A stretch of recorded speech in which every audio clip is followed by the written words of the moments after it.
स्वागत है आप सभी का। कौशांबी में पुलिस मुठभेड़ में घायल गैंगरेप के आरोपी गुलशन की बात करेंगे, जो कि फरार हो गया है। 3 दिन पहले पुलिस की गोली से गैंगरेप का आरोपी गुलशन जख्मी हुआ था। प्रयागराज के एसआरएन अस्पताल में इसका इलाज चल रहा था। बीती रात अस्पताल से पुलिस को चकमा देकर ये बदमाश फरार हो गया।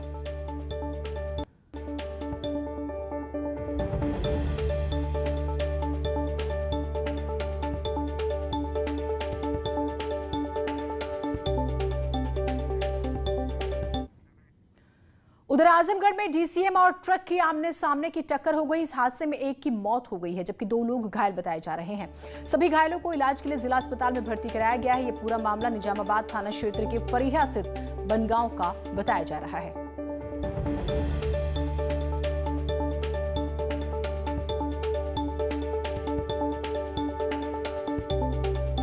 तो आजमगढ़ में भीषण सड़क हादसा हुआ, जिसमें एक की मौत हो गई, 2 घायल, जिन्हें जिला अस्पताल में भर्ती कराया गया है। निजामाबाद थाना क्षेत्र की यह घटना है।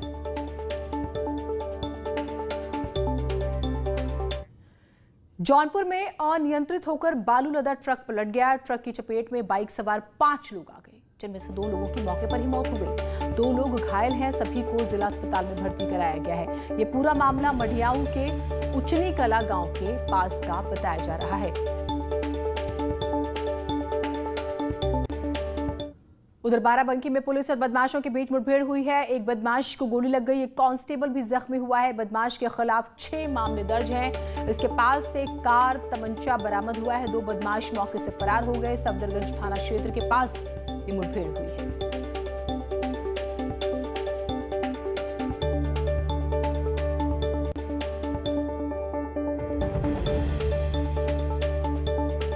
क्रॉसिंग के पास बांसा रोड पर कुछ अपराधियों के आने की सूचना मिली थी, जिसमें सफदरगंज पुलिस और एसओजी टीम ने उनको रोकने का प्रयास किया, जिसमें इन्होंने पुलिस पर फायर किया, जिसमें हमारा एक कांस्टेबल अरुण कुमार घायल हुआ। काउंटर फायरिंग में एक अपराधी घायल हुआ। इन दोनों को हॉस्पिटल भेजा गया है। जब अपराधी के बारे में जानकारी की गई तो ये सोनू नाम का अपराधी है, जो सतरिक थाना क्षेत्र का रहने वाला है। लगातार इस क्षेत्र में पशु तस्करी और गोकशी का अपराध करता था और इसकी लगभग आधा दर्जन क्रिमिनल हिस्ट्री है।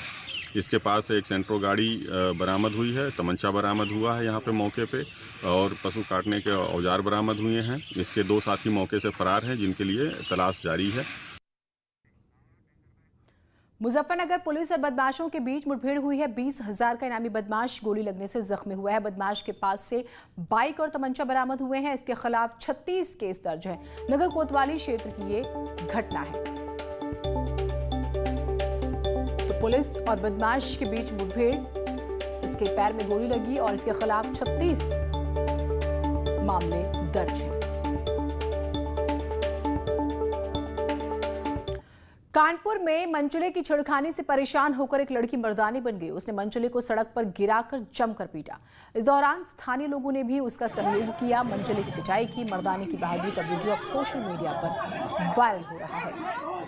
कल्याणपुर कोतवाली क्षेत्र की यह घटना बताई जा रही है। शोहदा पिछले कई दिनों से इसे परेशान कर रहा था और इसको सबक सिखाने के लिए युवती ने उसकी जमकर पिटाई।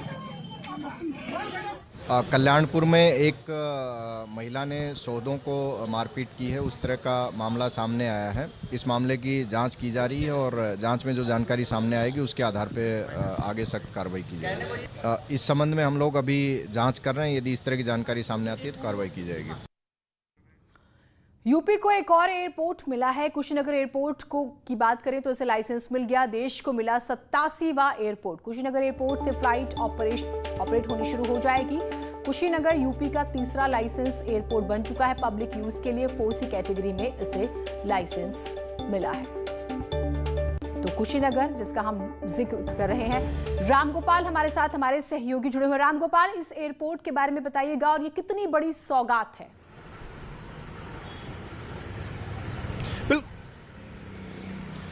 पूर्वांचल के लिए ये बहुत बड़ी सौगात है और चूंकि उत्तर प्रदेश का ये 3रा एयरपोर्ट है, इसके पहले जितने भी एयरपोर्ट उत्तर प्रदेश में संचालित हो रहे हैं वो चूंकि डिफेंस के सेक्टर में है, चाहे गोरखपुर की बात करें, प्रयागराज की बात करें, हिंडन की बात करें या फिर बरेली की बात करें, ये सभी जो है डिफेंस के एयरपोर्ट है। इस कारण उनको लाइसेंस की जरूरत नहीं पड़ती है।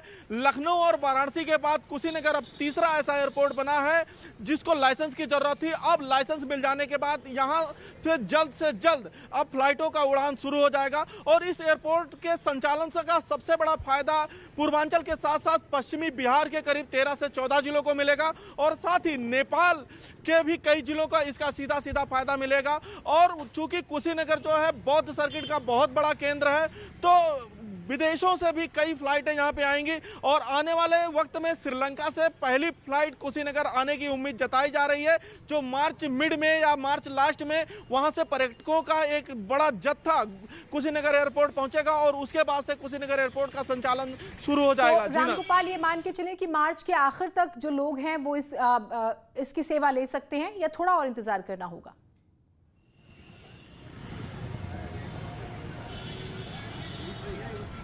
नहीं, बिल्कुल अब मार्च के आखिरी तक ही लोगों को इसकी सेवा मिलनी शुरू हो जाएगी, क्योंकि अभी तक लाइसेंस नहीं मिला हुआ था। आज लाइसेंस क्लियर हो गया है, यानी कि अब उस एयरपोर्ट पे फ्लाइट लैंड कर सकती है, उड़ान शुरू हो सकती है।